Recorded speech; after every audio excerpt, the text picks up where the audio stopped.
Good morning, everybody. It's Bishop Deb, and I'm coming to you from Niagara-on-the-Lake on this very moody morning. It's 10 o'clock. It feels like it's 7 a.m. Of course, I've been up since the chickens today. Excuse me. My allergies are really bad. There's a couple of drops on the windshield. It looks like we're going to have a rainy day. The wind is picking up. The colors are vibrant. I find when it's overcast, the colors of the trees are even more vibrant than when the sun is shining sometimes. They become neon. Very pretty. But yeah, it's the kind of day that if you didn't have to do anything, it'd be a good day to go back to bed, I think. I unfortunately have things to do, so I might get a nap later, but just too many things on the plate. So I hope that you are enjoying your week. You had a good Thanksgiving and looking forward to another weekend right around the corner. The weather's been very mild. It's 19 degrees here. And normally by this point we've had a frost. I was looking in my photo file the other day, and in October of, I guess about 5 years ago, I took some amazing shots of the Peller Vineyard with a whole layer of frost on it, and up close shots of the grapes and the leaves with frost. You know, that's usually what happens by this time, and so a lot of people are suffering allergies a little bit longer because we haven't had our frost kill off of the things that make us little froggy. So anyway, you know, if that's the worst that we have to deal with in this crazy 2020 year, then we really can't complain. It's all a matter of perspective. I've been doing that lately. Well, if that's the worst thing that's going to happen to me today, that's okay. You know, comparative. It's just crazy. This is a year unlike any other. Along with the election in the South, there are just so many absurd, wild, crazy, unbelievable things happening on this planet right now. And we just have to keep anchored. We just have to keep grounded in what we know to be true, that we don't veer off into a fantasy world, and, you know, and that we keep our spiritual nature nourished. There's more than just this, what we see with our eyes and feel with our senses. We're part of a multi-sensory world, and so our intuition and our feelings are really important right now, because that connects us with the bigger power, right? The bigger things. We can believe what we see, for the most part, but there's also stuff that we don't see that we can believe. And, you know, angels, for one. I love angels. They must be awfully busy right now with all the stuff going on, but it's important to remember that we're not alone. Even when things are going to heck in a handbasket, we turn on the news and we immediately turn it off again. Or, you know, we're talking to our friends who are going through some rough times. It's good to be reminded that we don't have to do this alone. We do not have to persevere like the martyrs of old.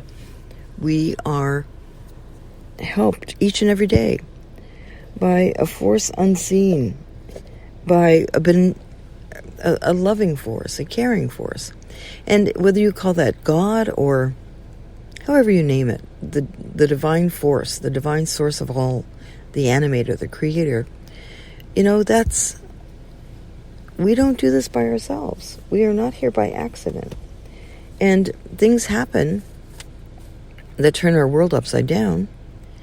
But at the same time, we get through it with an understanding that there are lessons here, or there are things that we need to know or experience, or that we can reach out and ask for help from our loved ones, and for that source we call Creator, or the angels. The angels are with us.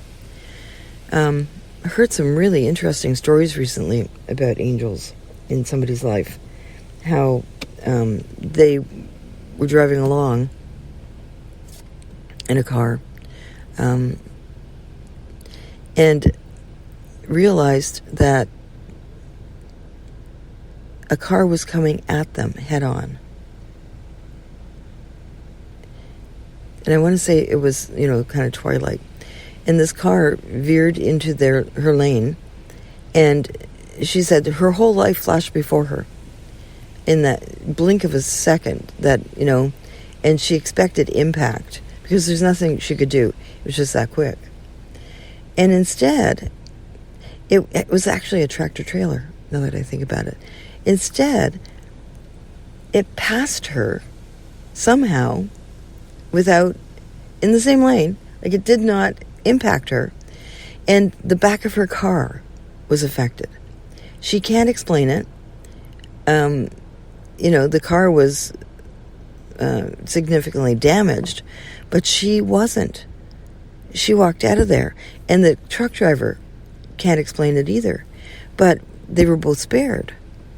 They were both unhurt. So we have to remember that these things happen to people all the time. You might have had an experience as well. I want to write a book about angel stories, those kinds of unexpected things that grab us and help us. I think that it is helpful for us to hear these kinds of stories and remind us that, even in the midst of all this turmoil and chaos, there are still good things happening, unexpected things happening.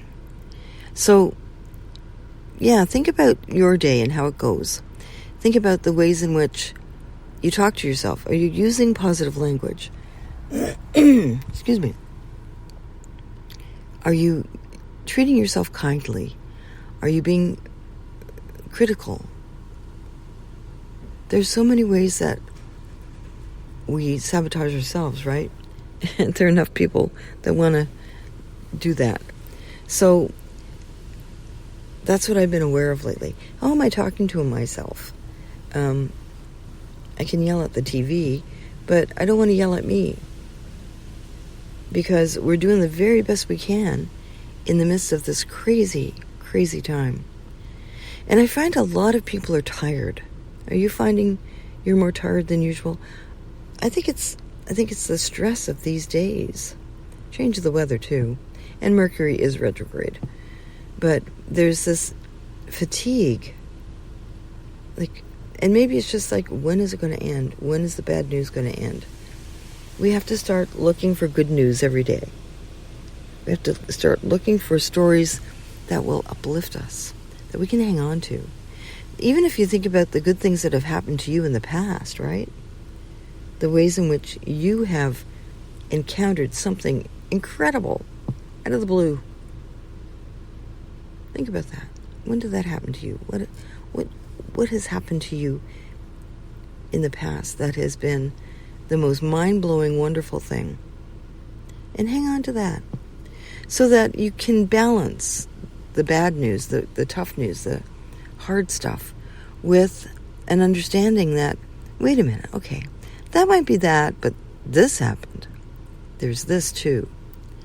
And look for more of the little windows into spirit, the windows into the good blessings, into the lovely reminders that we're not alone. God loves us. Even in the hard things that transpire. I have a number of friends who are, their loved ones are quite ill. And it's hard because it's COVID times, so hospital procedures are different. And it's not always possible to be with their loved ones if they're in hospital, or even to see them if they're at home. So there are a lot of people who are feeling that. And it's hard to know how to assist them, how to help them, and all we can do is listen and love them. And if we have resources that we can pass along, that's great too. But we really, in this time, in this day, we're doing the best we can, all of us. So remember that. If you feel like criticizing yourself, I didn't do enough today, I didn't get this done or that done, give yourself a break and just relax. Go with the flow, because these are not normal times. These are not normal times. And if you're feeling aggravated or agitated, then remember to give yourself a break.